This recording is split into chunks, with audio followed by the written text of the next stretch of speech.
Combien pèsent 2 packs de 6 bouteilles d'eau minérale de marque Volvic d'1,5 litre chacune?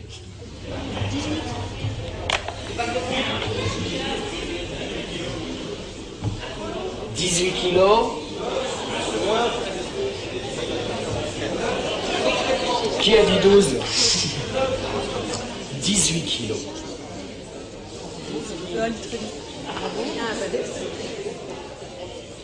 C'est pas de la Volvic et ceux-là font 2 kilos, mais ça c'est le hasard du théâtre.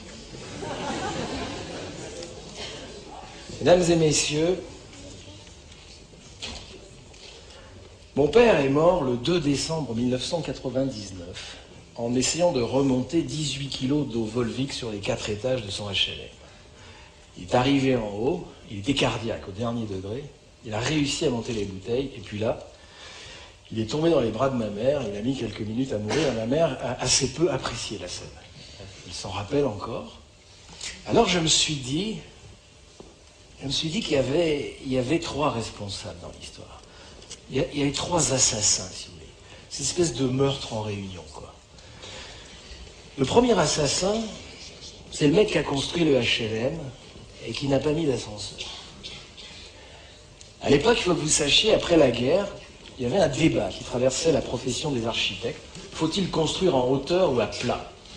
C'est-à-dire, faut-il donner un pavillon à tous les Français, ce qui était rigoureusement financièrement la même chose. Ça ne posait aucun problème d'ordre financier. On pouvait faire des lotissements, donner une maison individuelle à chaque Français, où est-ce qu'on construit des bars et des tours comme font les Américains, etc. Et alors, pour des raisons idéologiques, la profession architecturale, la charte d'Athènes, je vous renvoie à tout ça, le Corbusier, pensait à ce moment-là que le peuple ne revendiquait pas les vices de la bourgeoisie, et que donc, dans un HLM, dans une tour, dans un etc., il y aurait une forme de vie sociale 1000 fois plus riche que dans ce truc atroce, ce pavillon ridicule. Et l'architecte, lui, avait un pavillon, on est d'accord, hein? Mais le peuple, lui, était bon pour les HLM. Et donc, c'était très amusant, parce que chez moi, il y avait 4 étages sans ascenseur, et juste en face, il y avait ce qu'on appelle une résidence, je ne sais pas si ça s'appelle toujours comme ça, donc c'est comme un HLM, mais en pierre de taille avec un ascenseur, si vous voulez, pour les riches. Et là, il y avait un ascenseur. Il y avait un ascenseur, parce qu'on considérait que on pensait à l'époque que les pauvres étaient sportifs, et que donc, ils pouvaient... voilà. Et donc, le premier responsable, je me suis dit, c'est l'architecte qui a construit ce HLM, parce que mon père cardiaque, voilà, au bout du 4e étage, il est... Le deuxième assassin, je me suis dit, c'est M. Volvic. Enfin bref, ce sont tous les fumiers qui nous font croire qu'il faut boire de l'eau minérale en bouteille plutôt que de l'eau du robinet.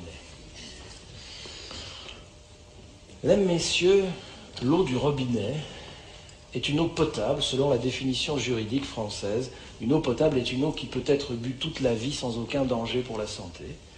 L'eau potable en France subit exactement 60 contrôles. 60 contrôles avant d'arriver dans votre verre.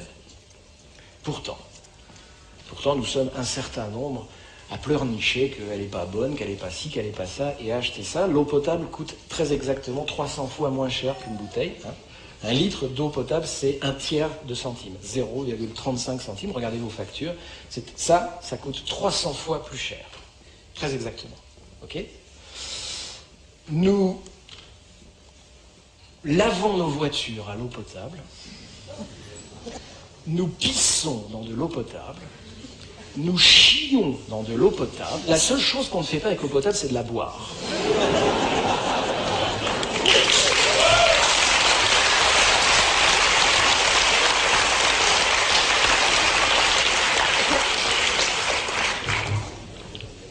« 6 milliards de litres environ chaque année sont vendus. Faites le calcul pour M. Volvic. 6 milliards de litres nous achetons de ces saloperies.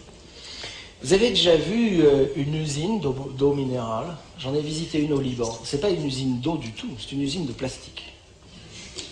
C'est très impressionnant. Vous avez d'énormes sacs de poudre de polyvinyl de chlorure qui arrivent, et puis des bidons de solvants terrifiants. D'accord? Et puis on va patouiller, mélanger. Ça va faire une espèce de pâte qui va mettre une pâte à prise rapide.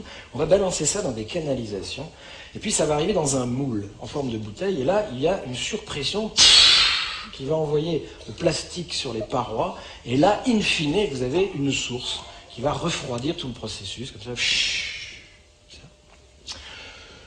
Les fabricants affirment qu'il n'y a aucun danger pour la santé. Les pharmaciens conseillent de donner quand même de l'eau en bouteille de verre aux nourrissons. Et les chicaneurs considèrent que le foie fixe mal les fibres de polyvinyl de chlorure. Bon.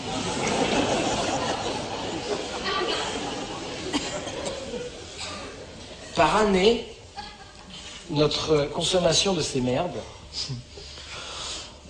génère 240 000 tonnes de déchets plastiques en France qu'il faut brûler dans l'atmosphère. Alors moi, je vous fais une proposition à tous ceux qui boivent de l'eau comme ça. Soyez sympas. Quand vous aurez fini votre bouteille, ce soir ou ce week-end, enfin, fermez toutes les fenêtres et brûlez-la chez vous.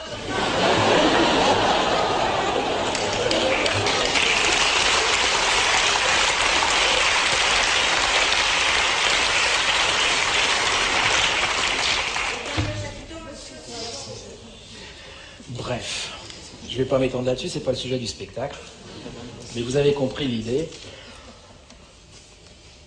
Et donc, le troisième assassin, c'est évident. Mesdames, messieurs les jurés, l'être que vous allez devoir juger ce soir a commis le crime le plus abject, le plus odieux, le plus irréparable qui soit, le parricide. Mesdames et messieurs, cet homme qui se tient devant vous a tué son père. Comment l'a-t-il tué? L'a-t-il empoisonné? Non. L'a-t-il poignardé? Non. L'a-t-il attaché dans son garage à sa Xantia XLS 1,8 litre gris métallisé? Non. Non, il a utilisé pour ça un stratagème bien plus vicieux, bien plus infect. Il n'a pas réussi son ascension sociale. Mesdames et messieurs, cet homme n'a pas appris ses leçons. L'homme admirable qui lui servait de père, comptable modeste dans une entreprise, lui avait demandé cette chose toute simple, il avait dit « Moi, je n'y arriverai pas, mais toi, si tu travailles bien à l'école, tu pourras m'acheter un chalet en Haute-Savoie. » Mesdames et messieurs, cet être ignoble a refusé cette chose toute simple, toute facile pour acheter un chalet en Haute-Savoie, apprendre ses leçons à l'école. Parce que la République nous garantit que quand on apprend ses leçons, on achète un chalet en Haute-Savoie. Ça s'appelle l'égalité des chances.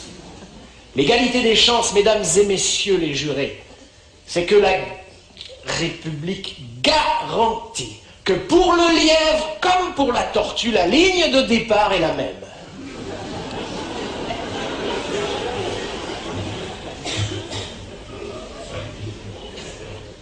Mesdames et messieurs, mon père voulait que je lui achète un chalet en Haute-Savoie.